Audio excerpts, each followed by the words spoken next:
தஞ்சை ஆடுதுறையில் பாமக பேரூராட்சி தலைவரை வெடிகுண்டு வீசி கொலை செய்ய முயன்ற விவகாரம் தொடர்பாக பாமகவினர் அங்கு போராட்டம் நடத்தி வரக்கூடிய சூழலில் அங்கு போக்குவரத்து பாதிப்பானது ஏற்பட்டிருக்கிறது. முழு விவரங்களோடு இணைகிறார் நமது செய்தியாளர் அண்ணாதுரை. வணக்கம் அண்ணாதுரை.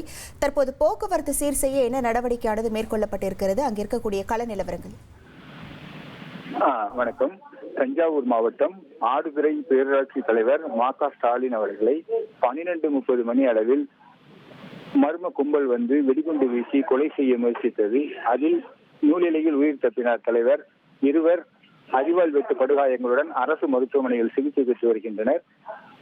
அலுவலகம் முழுவதும் இரத்த வாடைகள் வீசுகிறது, ரத்தம் சிதறி கிடக்கிறது. இந்நிலையில் பாட்டாளி மக்கள் கட்சியினர் 200க்கும் மேற்பட்டோர் ஆடுதுறை கடை வீதியில் அமர்ந்து சாலை மறியலில் ஈடுபட்டு வருகின்றனர்.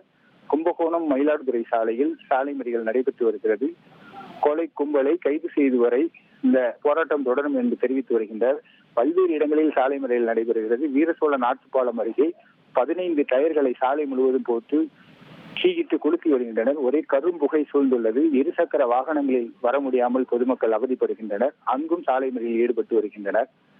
கும்பகோணம் மயிலாடுதுறை சாலையில் திருமங்கலக்குடி சாலை வழியாக போக்குவரத்து மாற்றிவிடப்பட்டிருந்தது. அங்கும் மறியலில் பொதுமக்கள் ஈடுபட்டதால் பாட்டாளி மக்கள் கட்சியினர் ஈடுபட்டு வருவதால் போக்குவரத்து கும்பகோணம் மயிலாடுதுறை சாலையில் பாதிக்கப்பட்டுள்ளது. சுமார் 1 மணி நேரமாக இந்த சாலையில் போக்குவரத்து நடைபெறவில்லை. உங்கள் விவரங்களுக்கு நன்றி அண்ணாதுரை. இனி செல்லும் இடமெல்லாம் செய்தி. தந்தை டிவியின் வாட்ஸ்அப் சேனலை ஃபாலோ பண்ணினா செல்ல இருக்கும் இடமெல்லாம் செய்தி. இதோ QR கோட் இப்பவே ஸ்கேன் பண்ணுங்க, ஃபாலோ பண்ணுங்க.